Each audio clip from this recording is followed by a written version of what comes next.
ঐক্যবদ্ধভাবে আগামীতে লড়াই করবে ইনশাআল্লাহ, একত্রিতভাবে লড়াই করবে।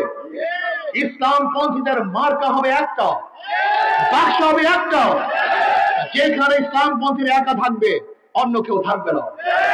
যদি এখানে হাত রাখা থাকে অন্য কোনো দল থাকবে না, অন্য জায়গায় অন্য মার্কা থাকলে সেই ইসলামপন্থীদের অন্য কোনো মার্কা থাকবে না।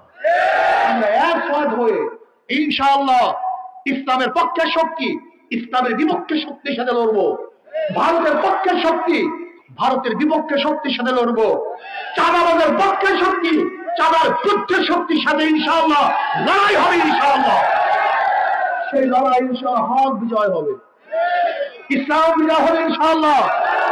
এই ভূখণ্ডকে যারা রক্ষা করতে চায় তারাই বিজয় হবে ইনশাআল্লাহ। পিয়ার পদ্ধতি নির্বাচন দিতে হবে, পিয়ার পদ্ধতি নির্বাচন দিতে হবে। পিয়ারের বাইরে বাংলাদেশের জনগণ